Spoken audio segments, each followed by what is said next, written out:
প্রিয় দর্শক, আসসালামু আলাইকুম। কেমন আছেন? আশা করি ভালো আছেন। চমকপ্রদ একটি খবর নিয়ে আপনাদের সামনে হাজির হলাম। ভাইরাল ম্যান খলিল ভাইয়ের মতিঝিলে অবস্থিত হীরাঝিলের পিছনে আরেকটি নতুন হোটেল উনি উদ্বোধন করেছেন।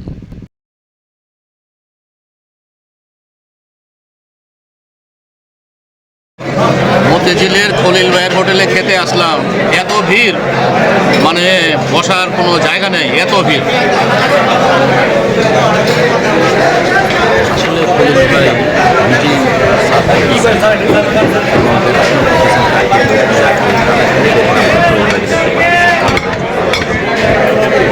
তো আসলে এটা দিয়ে বোঝা যায় যে উনি নিজে মালিক হয়েও উনি সুন্দরভাবে তার যে দায়িত্ব পুরোটাই সে পালন করতেছেন। সে শুধু মালিক না, সে তার সাথে যে কর্মচারীরা আছেন তাদের সাথেও সে কাজ করতেছেন। এই হচ্ছে তার একটা উল্লেখযোগ্য ব্যাপার।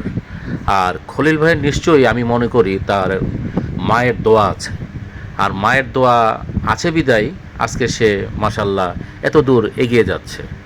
তো ওনার হোটেলের যে রান্না খুব ভালো লেগেছে আমাদের।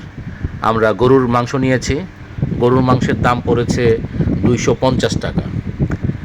আর আমার এক ভাই এখানে কাচ্চি খাচ্ছেন, আরেকজন খাচ্ছেন ফালুদা খাচ্ছেন। তো ফালুদাটা আসলে তেমন একটা জানি না, ফালুদাটা আমরা খাইনি, তো সেই জন্য ফালুদার ব্যাপারে আসলে কিছু বলতে পারবো না।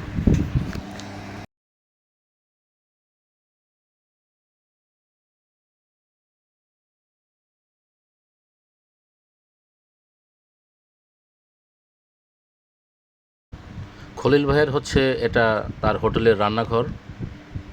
এখানে বিশাল একটা রান্নাঘর এবং অনেক বড় একটি জায়গা।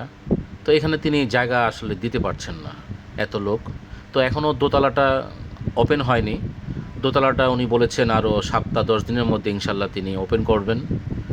তো যারা বাচ্চা কাচ্চা নিয়ে আসতে চান, আমার মনে হয় তারা ঈদের পরে আসলে সবচেয়ে ভালো হবে। কারণ এখন এত চাপাচাপি, বাচ্চারা আসলে স্বস্তিভাবে যে খাবে সেটা আসলে খাওয়া খুব কঠিন হয়ে যাবে। বিদায় নিচ্ছি এখান থেকে। আল্লাহ হাফেজ।